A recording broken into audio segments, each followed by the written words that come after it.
Coming up next on Virginia Outdoor Life. Find out why these kids are hooked on fishing, not on drugs.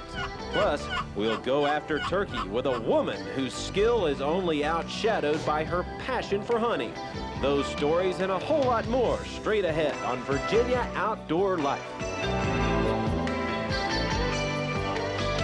Hello, folks, and welcome to Virginia Outdoor Life for Saturday, May the 18th, right here on WTKR News Channel 3. My name is Jim Hale, and this is my partner, as he's here every week. Every week. That's the captain. Yes, sir. You really are a captain. Yes, I really am. In fact, I have to renew my license this month.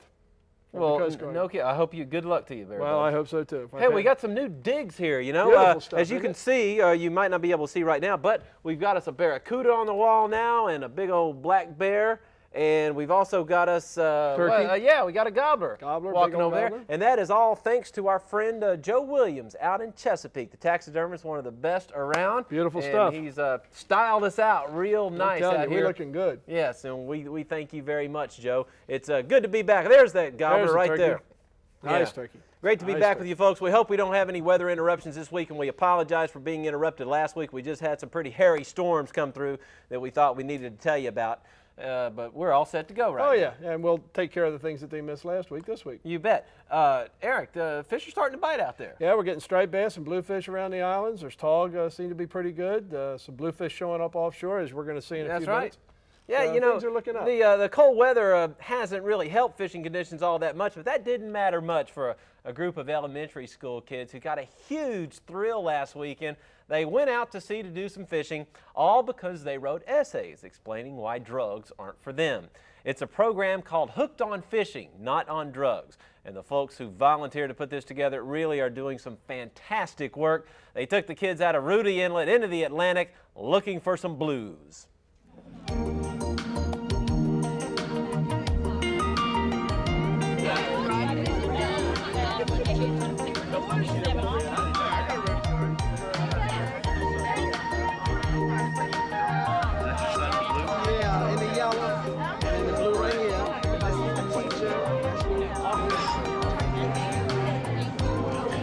Well, it's a good event. It's got all the kids. We take them out, show them a good time, show them that there is something else than hanging on a street corner, and it's good for everybody. It's amazing when they catch a fish, because usually, if they've been fishing, they've caught little freshwater fish. They catch something 10, 12 pounds. It's amazing. And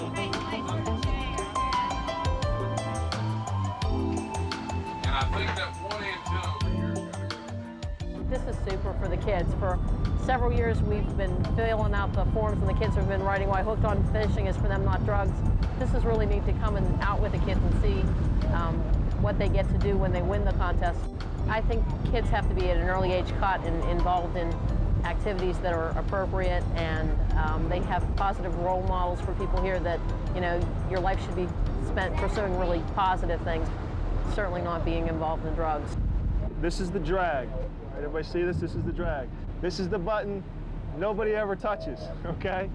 Once the mate sets this drag, nobody touches this button, because if you pull back on this, it makes the line come off the reel real easy, and if it's a big fish, this will get all tangled up. We call it a bird nest, and a lot of times the line locks up and the fish breaks off. So we keep this always in one position. You just never touch that button, okay? Now this over here is what we call the clicker, all right? When we're trolling, that clicker is on. So if a fish comes up and hits it, this is what we hear. All right, so we know we got a fish on the line. If I take the clicker off, fish can take line off the reel, and we won't be able to know he's there. All right, Noah, what I need you to do, you need to put your hand up here, okay? Now the fish is gonna be, you hang on, it's perfect. Now the fish is gonna be pulling on the rod like this, okay? You just try to hold it steady. Now you just turn the reel.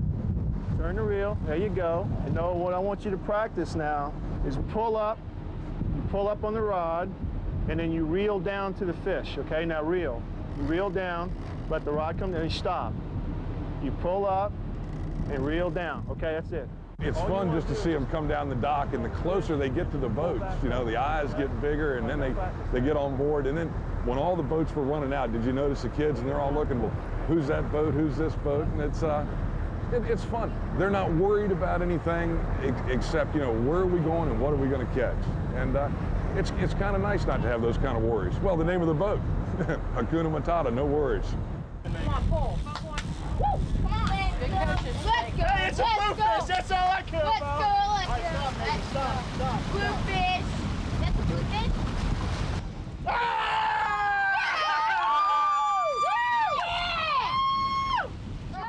Why don't you think drugs are for you? Because they can make you do things that you don't want to do, and they'll hurt your family because your family loves you and they don't want you to get hurt.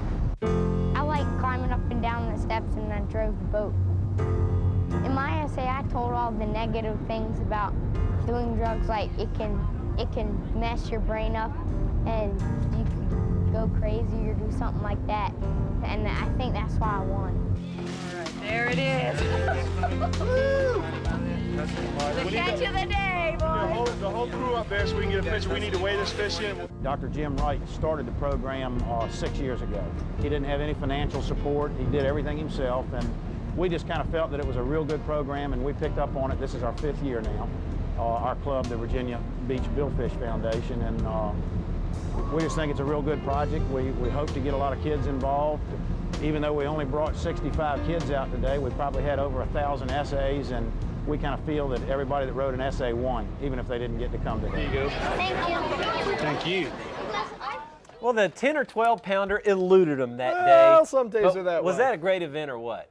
When the kids have that much fun, how can you not enjoy the day? Yeah, and it's nice to get them exposed to it at such a young age, Right. and that is a day they will remember for the rest of their lives, and hopefully they will keep doing it. Let's hope so, and stay away from the drugs that they wrote the very good essays about. Amen. Way to go, kids. Our hats off to all of you. Okay, folks, don't go away, because up next we're going to take you turkey hunting, and the woman doing the hunting, well, I tell you what, she's about as good as it gets. Her story is straight ahead.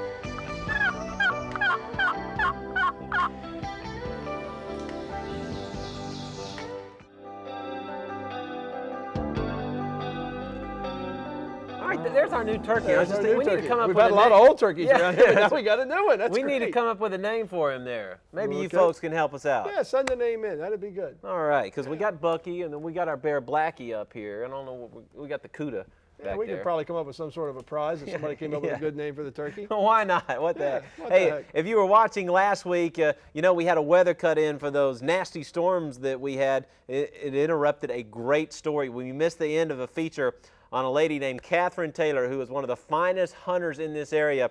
Well, we're going to show it to you again this week in its entirety, we hope. Doug Nowell had us up on his land in Surrey, where we found out why Catherine is such a good hunter and why she loves it so much.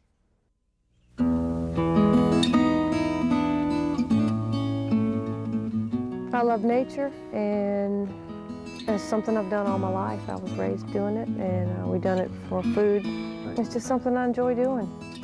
There are 5 gobblers over here. So we're hoping, and one of them is a real nice bird. We watched him last night in the field by himself, and I'm sure it's the same one I saw yesterday. Nice beard, big, thick, fat beard. There's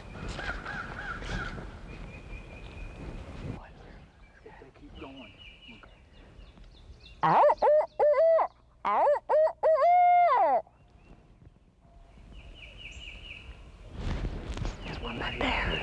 Right here. There's one back there, and there's one over there. And we got 3 birds going so far. One's kind of deep, 2 are down there on the end of the swamp. We're deciding on what we want to do right now. And right now they're on their roost. Yeah, on the roost means they're still up in the trees roosting. They have not flown down to come to the ground. And so what we'd like to do is set up before they fly down, get all set up and everything, and then once they fly down, work them into us if we can. Catherine staked out her position, getting as close to the gobbler as she could without spooking him. And in just a matter of minutes, he answered back, letting us know that he was indeed coming. But after a waiting game of more than an hour, a barking dog sent our Tom back up to his roost, spoiling what promised to be a golden opportunity. I don't know where that dog come from. But it happens sometimes, you know. It's happened to me more than once. That's what. That's part of the game. Our guide, Doug Nowell, had seen several gobblers roosting in a freshly planted cornfield, so Kathy set up a decoy and tried a few calls. However, The only thing interested was a resident goose, but Catherine wasn't about to give up. Along with husband Robbie, we tried a few other locations before going back to our first spot.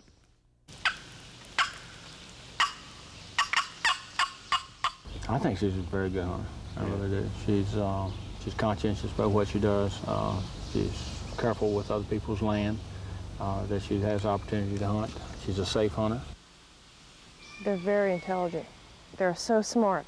And it's a challenge to me because I like to outwit them just to see if I could do it. And it's not that I actually want to kill them. I've passed up birds before. Just, you know, they've come in range where I can shoot them. If they're a jake or a hen or something, you know, I just say to myself, bang, because they're mine. I've had them, they're there, but I just let them go right on by. I've done that with deer too. In 5 years of turkey hunting, Catherine has taken 5 shots and harvested 5 birds. And on this morning, there was still plenty of time left to keep her streak going. Turkeys see color, and you have to fool their eyesight, and movement is, I mean, you can't even move at all. And I wear mossy oak. And as luck would have it, Catherine got to put her Remington to the test. She had decided to venture off on her own, determined to get another shot at our dog-shy Tom.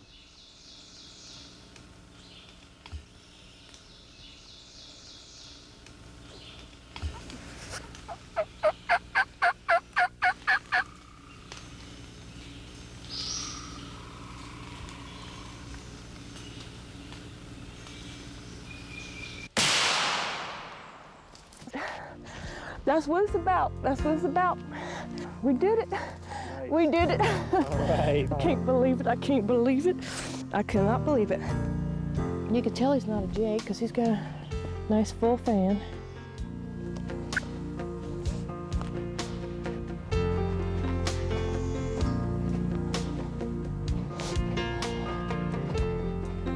This is what hunting turkey's about. Takes a lot of patience, though. If you got the patience to wait, you'll go home with the trophy. Not every time, though.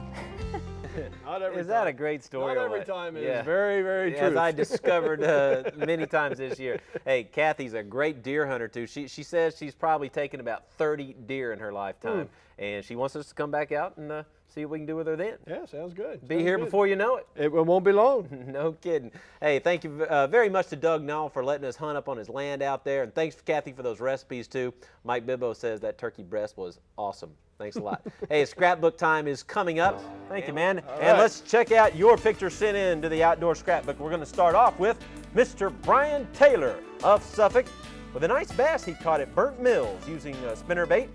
Brian's 15 years old. Way to go, Brian. Way to go, buddy. All right, now we have Les Belials of Chesapeake, a 20-pound snook.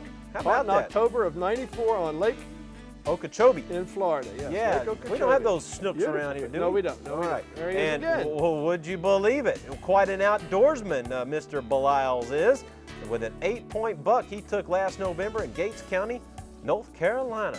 Wow, Nice, that's a nice little double header for us Look there. look at the spread on that rack. All right, here we have Eleanor Schwartz and Ray Powell of Carsville with their catch on left, a 38-pound bull dolphin caught by Eleanor on their Easter vacation off Marathon Key in Florida. Yeah, Everybody went to Marathon in Florida. And we need to tell him that is not Flipper the dolphin. No. Yes. It's Not dolphin indeed. fish. Yeah, that's the kind of Yes. dolphin you actually eat. Right. Jeff Riley of Chesapeake with an 8-pound, 2-ounce, that's a citation, Captain, Yeah, largemouth bass, 25.5 inches long. He caught at Spate Run in Suffolk last February. Caught that fish in Suffolk. There you go. And look at this character, would You you? talk about a blind pig finding an acorn. First drop he ever made with a baited hook on that wreck, and he catches a 13-pound, 8-ounce citation tog. That's Mr. Mike Bibbo, our director. How about That's that? right, that's right. First Yeah. citation, I guess He's so. Is loving his it. first citation. You know, Bucky needed a friend. up there Yeah, on I don't that think wall. he would have chosen that That's particular Blackie. one, but neither Yeah. one are going to bother Yeah, each other at this where, point in where was time. he taking, Joe? Where was this old Blackie taking here? East Carolina. How about that? Yeah. Yeah, he roamed around here. Hey, folks, so we got a lot of calls last week, as I told you, from people who said they lost their power and missed the hot product segment of the show. Well, for those of you in that category, we're going to show you what you missed. And for those of you who were fortunate to see it, we're going to show you because you're definitely going to want to watch it again. This hot product is amazing. Probably the best one we've ever had here yet. It's a good one of the best, anyway. Certainly. It's called the Linebacker, and it allows you to line up your vehicle to your trailer perfectly every time. Just watch. This is an incredible invention you've made here. Tell us how the Linebacker works, just in general here. Okay, great. The Linebacker works by line of sight. There's a red dot in the center of the truck, which is where the ball sits. And as you back up, you line the red dot with the antenna. And as you're coming back, the truck license tag, where the back of the truck hits a stainless steel rod, which releases a spring mechanism, and your stop indicator pops up and puts you right on the ball. And when you're in the truck and you look back and see this has risen to the top, then you're on target. Right on, right on. You're right there. That's pretty amazing, and even somebody like me could perform this, right? Great, yep. You're right on it. All right, Jerry. All right, buddy. Look at that, I'm right over it. Right on it. This thing really works. Works fantastic. All right, what an outstanding hot product. Thank you very much, Thank sir. you. As we reach into the Pull ammo out. box, there you we go, have, Capitan. It goes to Mr. Bob Morissette. How about that? Says he just wanted to let you know what a great show we have, and I wish it could be longer. Keep up the good work. We do too, but I believe we're out of time, folks. out of time. We'll see you next week on Virginia Outdoor Life. Y'all take a